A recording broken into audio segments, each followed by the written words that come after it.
अस्सलाम वालेकुम दोस्तों, आज बहुत ही खूबसूरत और बड़ा ही दिलचस्प ये किस्सा मैं आपको सुनाने जा रहा हूं।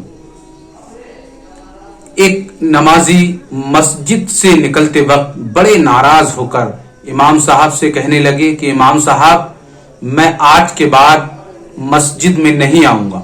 इमाम साहब ये सुनकर हैरान हुए और पूछने लगे, क्यों साहब, क्या बात है, नाराजगी की वजह क्या है? इन हजरत ने इमाम साहब को जो वजह बताई उस पर इमाम साहब भी हैरान हुए। ये कहने लगे कि मैं जब भी नमाज पढ़ने के लिए मस्जिद में आता हूं तो मैं अपनी आंखों से देखता हूं कि कहीं दो लोग मोबाइल चला रहे हैं, कहीं कुछ लोग मैसेज देख रहे हैं, कहीं कुछ लोग बैठे हुए गीबत कर रहे हैं, कहीं दो चार लोग अपने पड़ोसियों की बुराई कर रहे हैं। लोग तरह तरह की खुराफात यहाँ करते हैं। मैं जब यहाँ आता हूँ तो मेरा मन बहुत घबराता है, गुस्सा होता हूँ कि क्या करूँ क्या नहीं करूँ। सब मस्जिद में अपने अपने काम में लगे हुए हैं। ये सुनकर इमाम साहब को हैरत होती है और कहते हैं कि अच्छा, तो ये बताइए आप मस्जिद में क्यों आते हैं? ये साहब अर्ज करने लगे कि मैं मस्जिद में नमाज पढ़ने के लिए आता हूँ।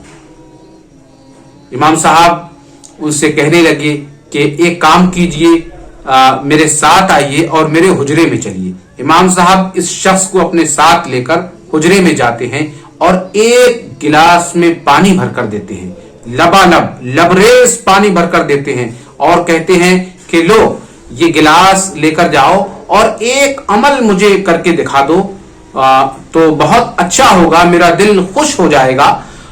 ये गिलास पानी का भरा हुआ लेकर जाओ और मस्जिद के अंदरूनी सहन में आप चारों तरफ उसके इर्द गिर्द एक चक्कर लगाएं, दो चक्कर लगाएं, लेकिन ये ध्यान रखना कि इस पानी के भरे हुए गिलास से एक बूंद भी गिरने ना पाए और वापस ये गिलास मेरे पास लेकर आइए। खैर, इमाम साहब हैं और उनका कहना मानना इनका फर्ज है और ये कहना मानते भी हैं क्योंकि इनकी मस्जिद के इमाम हैं। ये साहब वो पानी का भरा हुआ गिलास लेकर बड़े आराम से आहिस्ता आहिस्ता उस गिलास पर नजर रखते हुए मस्जिद के सहन में एक चक्कर लगाते हैं और उसके बाद वो आहिस्ता आहिस्ता दबे कदमों से सारा ध्यान उस गिलास की तरफ है, कहीं इसमें से बूंद भर पानी न गिर जाए।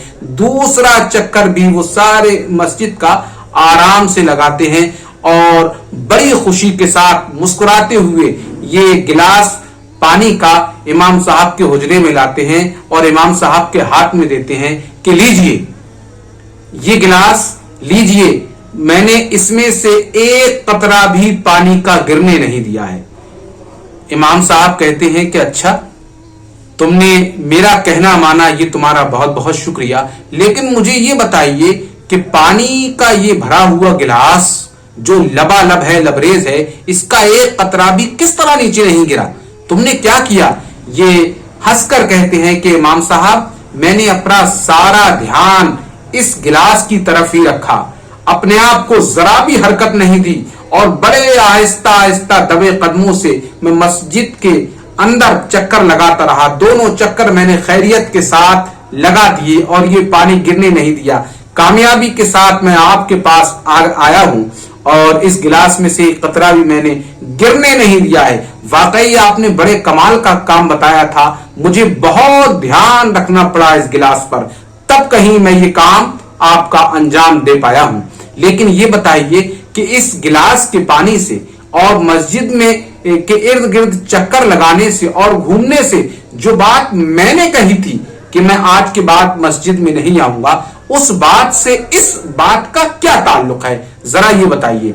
इमाम साहब मुस्कुराकर जवाब देते हैं, हाँ, मैं इस वाकये से आपको यही नसीहत देना चाहता हूं, यही बताना चाहता हूं कि जिस तरह तुमने मस्जिद में आए नमाज पढ़ने के लिए, चार आदमी उस तरफ बातें कर रहे थे, चार आदमी वहां मोबाइल देख रहे थे, चार आदमी वहां कुछ किसी की पड़ोसी की बातें कर रहे थे, तुमने उन सब पर कितना ध्यान दिया?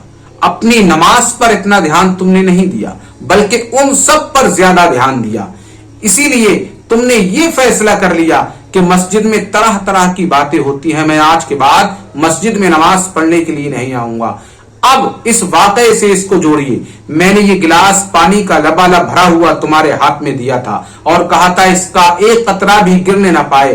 تم نے جو مشکل کام تھا، مسجد کے اندر چکر لگائے، 2 چکر لگائے اور گلاس کے پانی سے بالکل بھی پانی کو گرنے نہیں دیا۔ کتنا دھیان تم نے اس گلاس کی طرف رکھا، کتنے آہستہ آہستہ اور کتنے سلیقے سے تم نے مسجد کے اندر چکر لگائے۔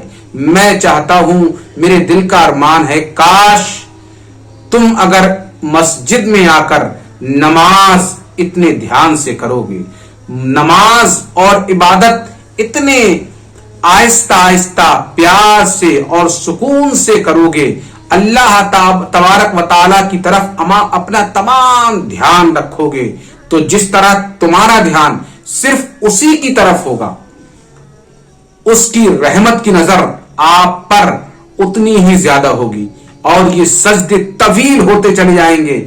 آپ کو دنیا میں کسی کی خبر نہیں رہے گی، مسجد میں کون کیا کر رہا ہے، آپ صرف اللہ تبارک و تعالی سے کی عبادت کرنے لگو گے اور اس میں آپ کو مزہ آنے لگے گا۔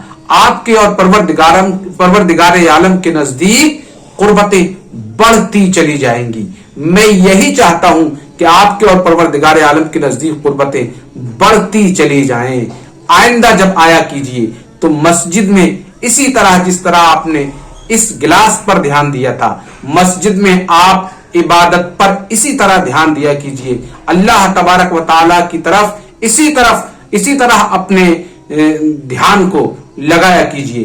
یہ سن کر یہ شخص نادم ہوتا ہے اور کہتا ہے، امام صاحب آج آپ نے میری آنکھیں کھول دی، اگر میں اس طرح عبادت کروں گا تو مجھے یقین ہے کہ انشاءاللہ مجھے مزہ آ جائے گا، میرے اور پروردگار عالم کے نزدیک قربتیں بڑھ جائیں گی۔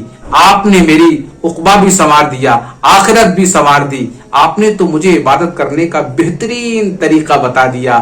جزاک اللہ امام صاحب، آپ کا بہت بہت شکریہ، آپ نے مجھے عبادت کا طریقہ بتایا۔ ناظرین، آپ کو اس واقعے سے بڑی نصیحت حاصل ہوئی ہوگی کہ دنیا کو مت دیکھیے، چاہے مسجد ہو، مسجد میں لوگ کیا کر رہے ہیں، دنیا میں لوگ کیا کر رہے ہیں، کسی کو کچھ مت دیکھیے، بس نیک کام جو بھی کیجئے یا عبادت کیجئے وہ صرف اور صرف اللہ کے لیے کیجئے، اللہ کی طرف لو لگائیے، اس کی طرف دھیان دیجئے، وہ آپ پر اتنی ہی گہری رحمت کی نظر ڈالے گا۔ انشاءاللہ آپ کی دنیا بھی بن جائے گی اور آخرت بھی بن جائے گی۔ ناظرین، آپ کو یہ واقعہ کیسا لگا؟ السلام علیکم ورحمۃ اللہ وبرکاتہ۔ اللہ حافظ۔